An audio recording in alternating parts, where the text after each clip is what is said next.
이제 금요일 방송분 함께 하시겠습니다.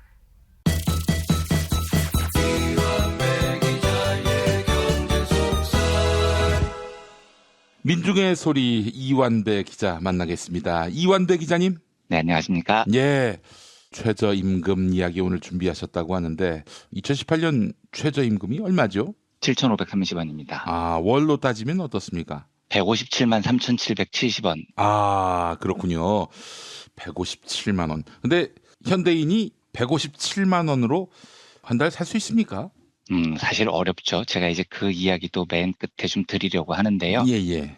직감적으로 보면 여러 가지 감상들이 있을 수 있습니다. 157만 원으로 그냥 정상적인 생활이 되느냐부터 시작을 해서 그것 때문에 여러 이제 중소 자영업자 분들께서 받으시는 고통의 목소리도 있고요. 예, 예. 그런데 최근에 쏟아져 나오고 있는 언론 보도의 태도들은 굉장히 일관됩니다. 그래서 오늘은 실제로 그 최저임금에 대한 언론 보도들을 좀 살펴보고 임금과 고용이 어떤 상관관계가 있는지도 경제학적으로 좀 되짚어 보려고 합니다. 요즘 언론사 보면 경제면 사회면에 최저임금 인상 문제 이야기가 굉장히 많이 나오죠. 예. 대부분 부정적으로 다룹니다. 그런데 제 개인적인 생각입니다만 앞으로 이런 공세는 한 1년 내내 이어질 가능성이 높습니다.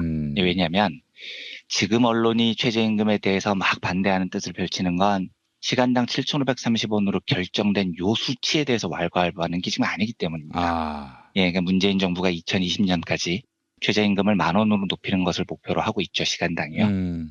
지금 언론들이 저렇게 난리를 치는 건 이 속도를 늦춰보자는 목표가 있기 때문입니다. 그래서 아마도 올해뿐만 아니고 내년까지도 이 최저임금 인상에 대한 다양한 이데올로기의 공세가 아마 문재인 정부 임기 내내 이어질지도 모르겠습니다. 그런데 이 보수 언론들이 공세를 펼치는 건 이해가 되는데요. 그중에 너무 말이 안 되는 이야기를 하면 좀 곤란합니다. 이 제일 말이 안 되는 사례가 이런 거예요.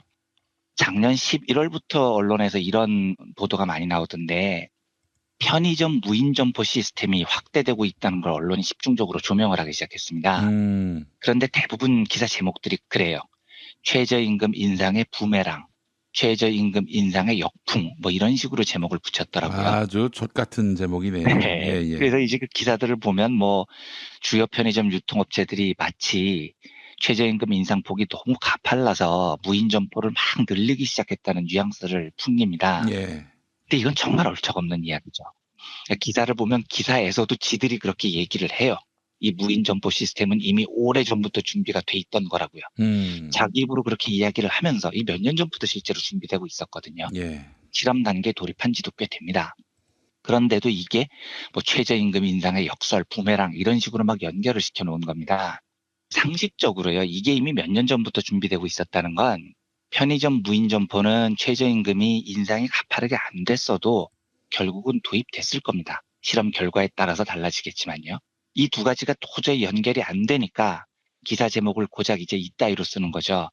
최저임금 대폭 인상, 무인시대 앞당겨 이렇게 쓰는 겁니다. 무인시대 가속화 뭐 이렇게 쓰는 건데 진짜 곤란한 겁니다. 최저임금 인상이 무인점포 시대를 어떻게 앞당기겠습니까? 그건 최저임금이 10몇 % 오른 걸 예를 들어서 5%로 낮춰 올린다고 무인시대가 안 오는 게 아니에요. 무인화 자동화 문제는 오래전부터 산업계의 화두 같은 거였고요.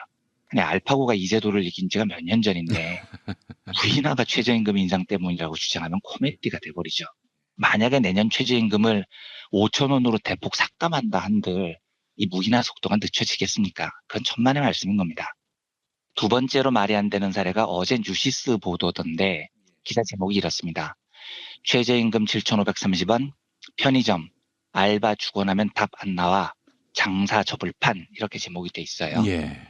제가 이 문제는 조금 이따가 다시 말씀을 드리겠습니다만 최저임금이 비교적 빠른 속도로 인상이 되면서 중소자영업자 분들께서 당장 받으시는 고통이 크다는 사실을 우리는 이해해야 됩니다.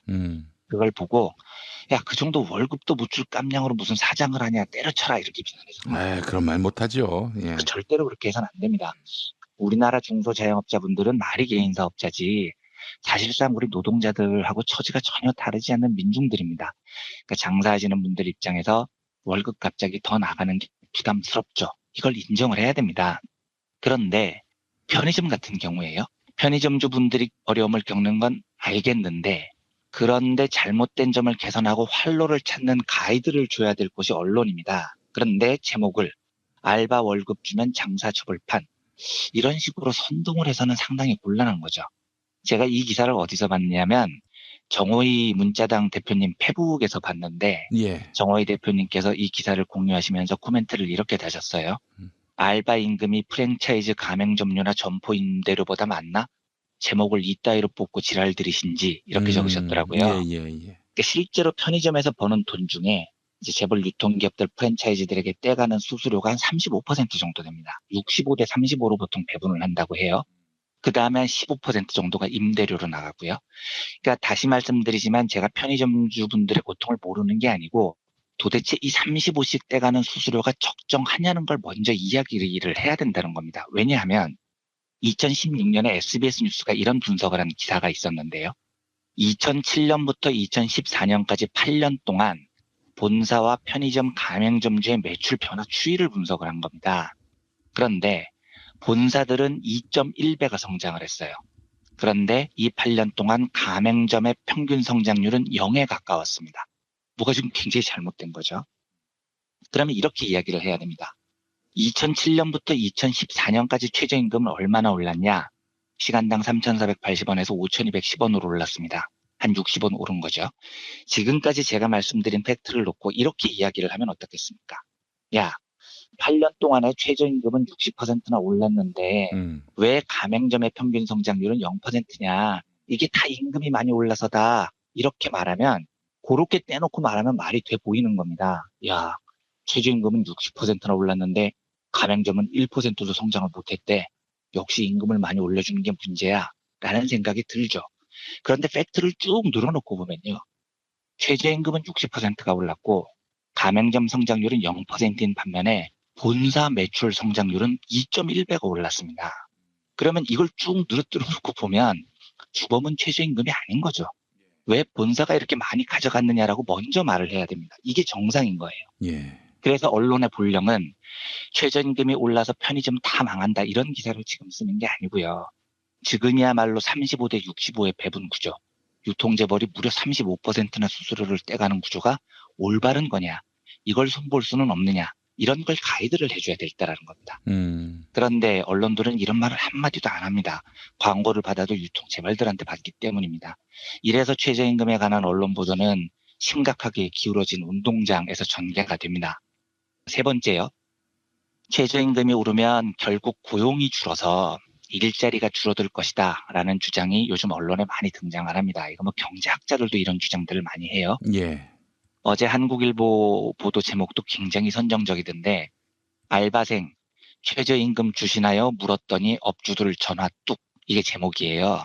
전화를 뚝 끊어버렸다는 거죠. 그러니까 뚝 이런 표현을 제목에 쓰니까 최저임금이 올라서 업주들이 아무도 고용을 안 하고 알바 일자리 다 없어진다. 뭐 이런 뉘앙스를 굉장히 강하게 기사에 풍깁니다.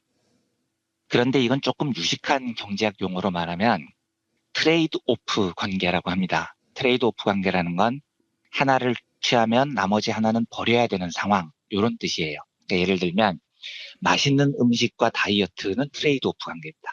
예, 맛있는 음식과 체중 관리를 동시에 얻을 수는 없는 거죠. 입이 행복하면 다이어트는 잘 안 되는 겁니다. 제 경우는 가장 대표적인 트레이드 오프가 술과 건강이에요.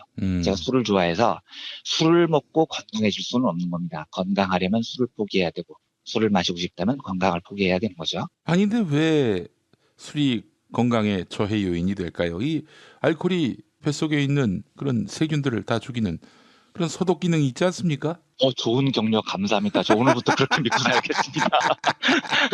그렇잖아도 오늘 목요일 방송 끝나고 술 한잔 해야 되는데 굉장히 큰 힘을 얻고 예 즐거운 마음으로 마시고 돌아오겠습니다. 제가 이제 온갖 다이어트에 다 실패하고 내린 결론이 있습니다. 안 먹고 오래 사느니 먹고 죽자. 예, 이런 사상입니다. 저도 술에 대해서 그렇게 생각합니다.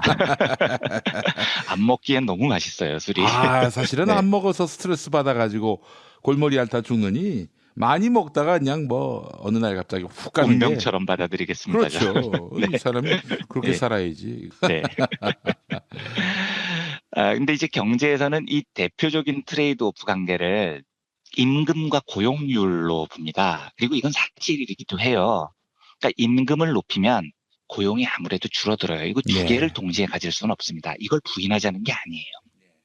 그런데 과연 이 트레이드오프 상관관계가 어느 정도 강한지를 봐야 되는 겁니다. 그러니까 보수 언론의 보도를 보면 밑도 끝도 없이 최저임금 높이면 일자리가 완전히 줄어들어 이 바보들아 뭐 이런 논조를 펼쳐요.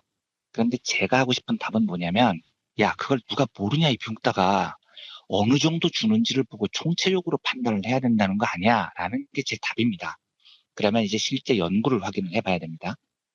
올해 최저임금이 16.4%가 올랐죠. 많이 올랐습니다. 그런데 최저임금 역사상 두 자릿수 인상률이 올해 처음 있는 일이 아니에요. 이 제도가 시행된 게 1988년부터인데요. 두 자릿수 최저임금 인상률을 기록했던 게 올해가 10번째입니다. 상당히 자주 있었던 일입니다. 그리고 올해 16.4%가 최대 인상폭도 아니에요. 16.4%를 넘어섰던 해도 3번이나 있었습니다. 그런데 각 연도의 최저임금 인상폭하고 고용이 얼마나 줄어드냐. 이거 줄어드는 건 어쩔 수가 없어요. 트레이드 오프 관계니까요. 이걸 연구를 한 보고서들을 보면 생각보다 많이 줄지 않습니다. 최저임금을 10% 정도 올리면 고용이 줄어드는 비율은 한 1% 정도예요. 그러면 1% 고용 감소가 큰 거냐 작은 거냐. 경제학계에서는 이미 이 문제에 대해서 합의가 돼 있습니다. 1% 고용 감소는 매우 미미하다라는 데 이미 합의가 돼 있어요. 거의 영향이 없다고 봅니다. 심지어 2004년, 2005년에요. 이때는 두 해에 연속으로 두 자릿수 때 최저임금 상승이 있었어요. 그런데 요 두 해에도 고용에 유의미한 영향이 없었다라는 게 연구 결론입니다. 그러니까 이 상태에서 최저임금이 올라서 고용이 갑자기 후싹 사라질 것이다 이렇게 주장을 하는 건 연구 결과에 맞지 않는 선동에 가까운 면이 있다는 거죠. 한 가지 더요. 이건 이제 복잡한 경제학 수치를 말씀드리려는 게 아니고 제 경험담도 살짝 섞을 텐데요. 시간이 조금 필요한 건 사실이에요. 그러니까 최저임금이 오르면 소비가 분명히 늘어납니다. 그런데 소득 증대분이 바로 소비로 이어지기까지는 시간이 좀 필요하다는 겁니다.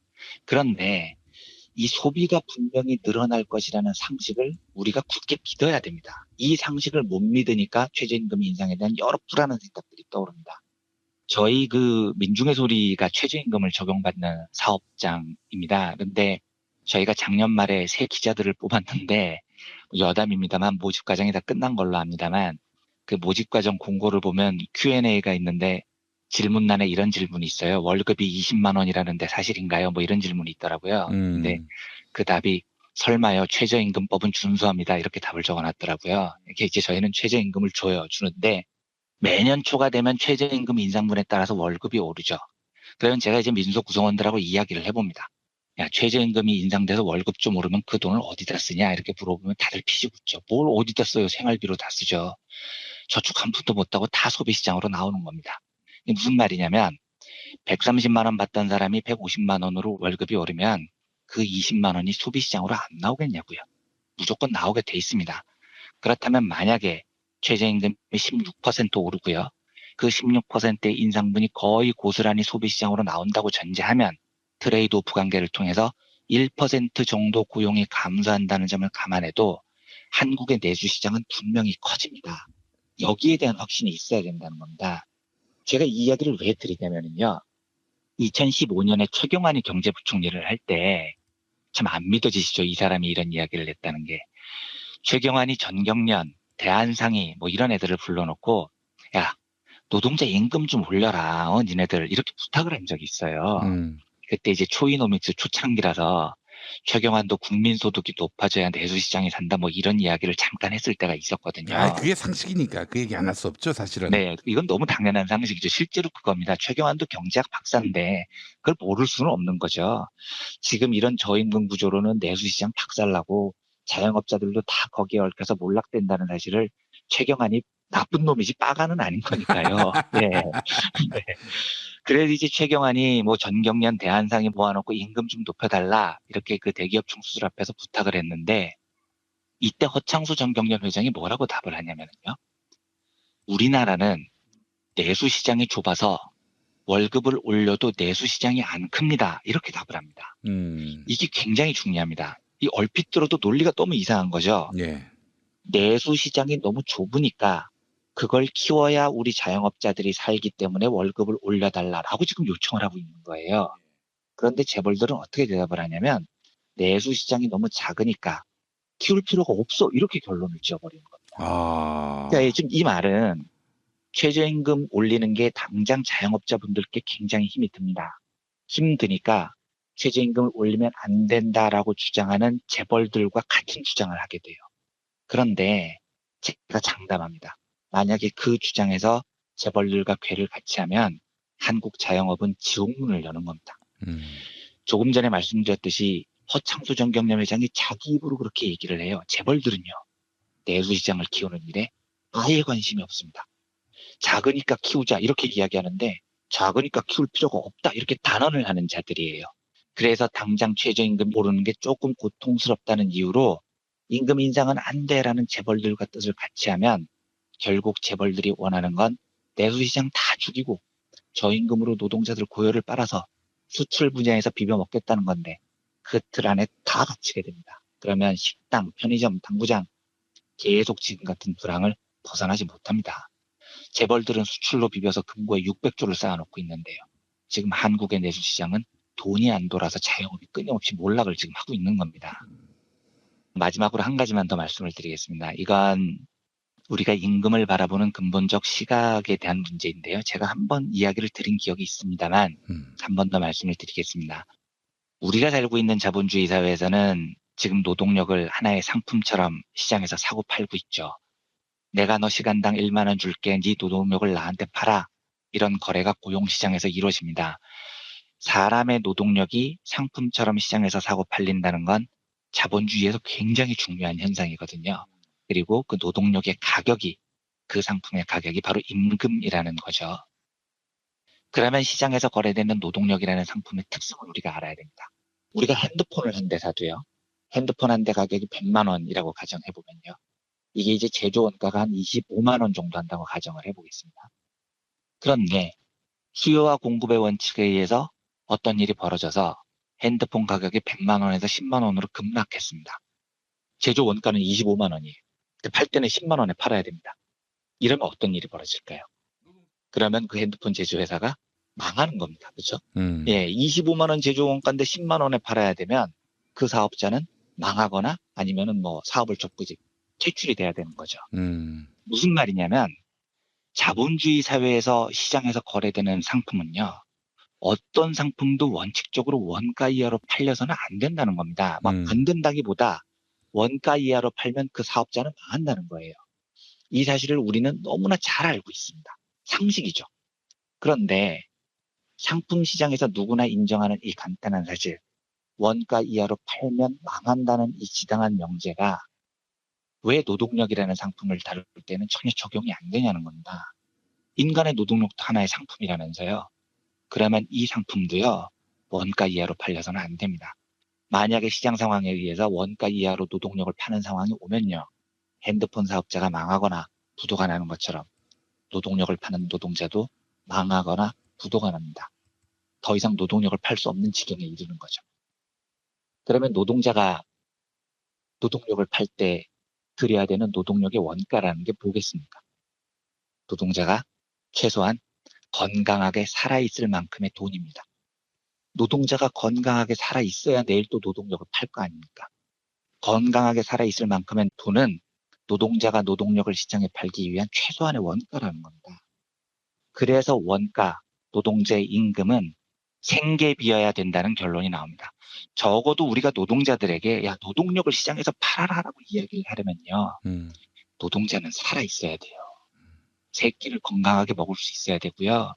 따뜻한 곳에서 잠을 잘 수 있어야 됩니다. 병이 들었을 때 당연히 치료를 받을 수 있어야 됩니다. 대중교통을 이용해서 이동을 할 수 있어야 되죠. 이게 안 되면 노동자는 노동력을 재생산할 수 없는 겁니다. 그런데요. 최저임금은 그렇게 못 주겠어. 자본은 이렇게 주장을 하면서 월세는 또 올려받아야 되겠어. 이렇게 나옵니다. 노동자들이 잘 곳이 있건 말건요. 그리고 무상급식은 또 못 주겠어. 이렇게 나옵니다. 노동자들 자녀가 굶주리건 말건요. 그리고 노동자들이 아파 죽겠는데 월급은 쥐꼬리만 한데 병을 치료받아야 다음날 일을 나갈 거 아니에요. 그런데 보수층에서는 문재인 케어는 또 안 된답니다. 포퓰리즘이라고요. 이러면 노동자들을 보고 어떻게 노동력을 재생산하라는 겁니까? 그러니까 어떻게 살아있으라는 거예요. 그런데 상황을 이렇게 만들어 놓고요. 애를 많이 낳으라고 해요. 인구가 줄어서 노동 생산 가능 인구가 부족하다는 겁니다. 이게 뭐 하자는 짓이에요. 그러니까 결국 이 이야기는 앞에 노동자가 죽어도 다음 노동자로 대체하는 세상을 만들겠다. 뭐 이런 이야기밖에 더 되냐고요. 예. 건강하게 살아 있어야 하는 노동자들의 생존권을 지켜주는 일이 먼저지 이게 안 돼 있는 상태에서 앞 노동자 죽으면 뒷 노동자를 챙길 테니 자식 많이 낳으라고 얘기를 하는 건 세상을 지옥으로 만들겠다는 것과 다름이 아닌 이야기인 겁니다. 예. 제가 가끔 노동자들이 파업을 할 때 자본가들이나 언론, 보수 언론들이 이런 말을 합니다. 무노동 무임금의 원칙을 지키라. 근데 제가 이야기를 들을 때마다 억장이 무너집니다. 일하지 않는 자는 먹지도 말라. 뭐 이런 거죠. 그런데요.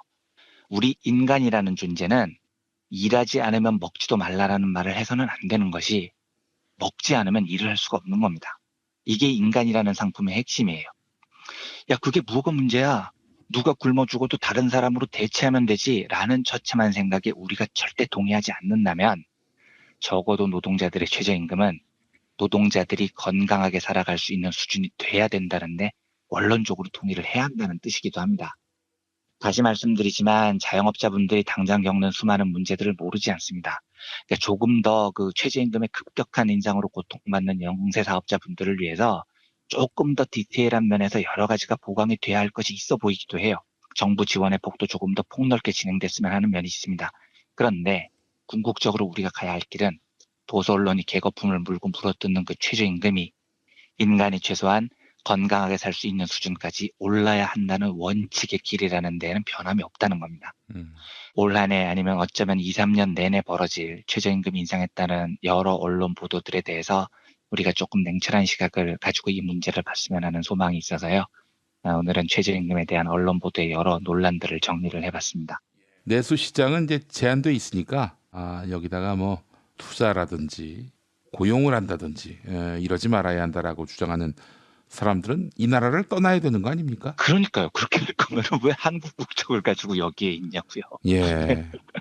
하여튼 이들이 이제 과거부터 자기 나라의 경제 사정에는 관심이 없는, 또 자기 나라 노동자들의 노동권, 기본권에 대해서 관심이 없는 그 이유가 바로 여기에 있었군요. 여기는 돈이 안 된다. 그렇습니다. 그래서 그걸 좀 올바로 잡자고 해도 돈이 안 되니까 키울 필요가 없어라고 단언을 하는 자들이기 때문에 그 논리에 말려들기 시작하면 우리 자영업은 영원히 헤어나올 수가 없는 거죠. 예. 이럴 때 이 나쁜 사용자들, 자본가들을 혼쭐 내라고 공공이 있는 거 아니겠습니까? 그렇습니다. 그 공공의 역할을 정부가 해야 되고요. 예, 공공의 역할을 기대하지 않을 수가 없을 것 같고요. 네. 자, 오늘도 이완배 기자님과 함께 했는데 한 주 동안 고생 많으셨습니다. 네, 감사합니다.